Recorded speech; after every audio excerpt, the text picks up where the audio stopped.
විරාමයෙන් පසු නැවතත් එකතු වෙද්දී අවසාන වශයෙන් හදාගත්තු දේ පිළියෙල කරගත්තේ කොහොමද කියලා කියන්න අවශ්‍යයි ෂෙෆ්. මොනවද දුන්නද අපි හැදුවේ?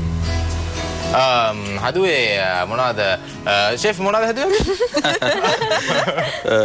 අපි හැදුවේ the potato and spinach curry with fried cashew nuts.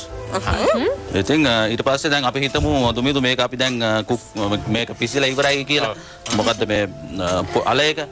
ඉතින් අපි එතකොට ඊට පස්සේ අපි අපිට අවශ්‍ය ප්‍රමාණයට ලුණු දාලා ඊට පස්සේ අපි ලිපෙන් ලිප ෆයර් ගින්දර අපි ඕෆ් කළා. අපි දානවා නිවිති ටික. ඒකට එකතු කරගන්නවා.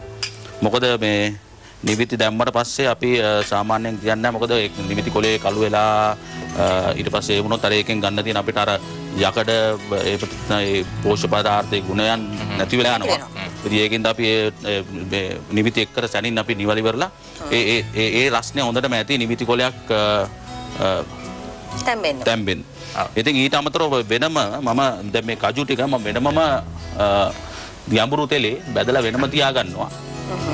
අවසානයේ දැන් මේක ඔයගලන්ට ගෙදර හදනකොට හිතෙයි මේ කරි එකක් උනාට ටිකක් මේක උකු ගතියෙන් යුත් කරි එකක් වෙයි. ඉතින් ගොඩාක් වෙලාවට ඔයාට අපි හිතමු දවල්ට කරි 3-4ක් එකතු කරගන්න අවශ්‍යතාවයක් නැහැ.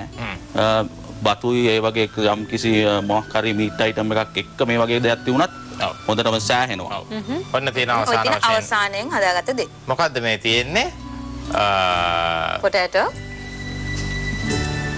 Potatoes with spinach and fried cashew nuts. and fried cashew nut.